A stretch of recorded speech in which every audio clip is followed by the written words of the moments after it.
Today I'm going to tie a gray fox variant, and I already began. I'm going to use a brown thread 6/0 Filson hook, a fulling mill, excuse me. This is barbless, but I've caught 1,000 fish on this now, so I'm not worried about the barbless hook. I used the micro fibbits for the tail. I already began to save a little time. I used around 6 fibers.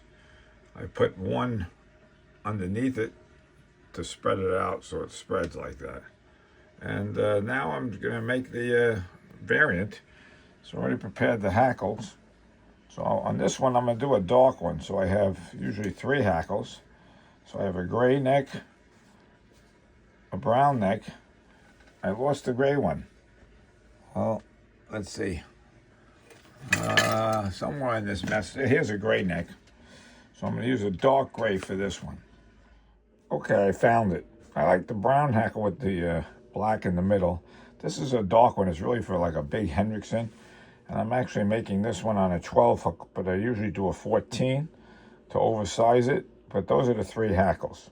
No specific order, but I do usually put the grizzly. So I guess there is a specific order. I usually put the grizzly to be the last one to be tied. And if you notice, I didn't go very far up the hook. Almost halfway is where I start the hackles. You want plenty of room. Very important. 3 cute kids in the background.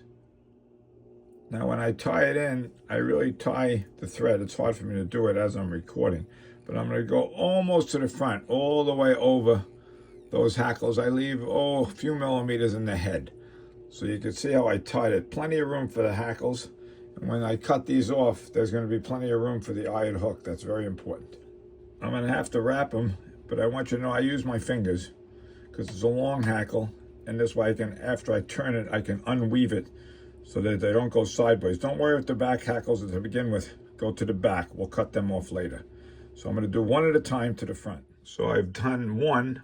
I'm not going to cut it yet. I'm going to cut it afterwards. So that was just the brown one. Now I'm going to do the gray and then the grizzly, and I just weave it through the other one. And again, don't worry if those hackles in the back point to the back. We'll trim them. Okay, now I've done the second one. And when you tie them down, do at least 2 or 3 ties because it loves to unravel. All right? And again, I'll trim those at the end, or you can trim those 2 now to leave room for the last one. I did about 3 turns of each hackle. And remember to really reinforce it, okay? Really sock it down pretty hard with the thread. That's why you want 6/0 thread.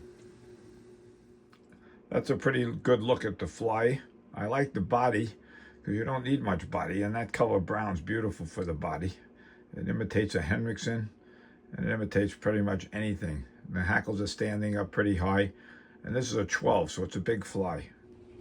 I don't waste much time. I immediately do a half hitch. I'll trim all that stuff later, but you want to get 1 or 2 half hitches in because it loves to unravel. So then you do the head.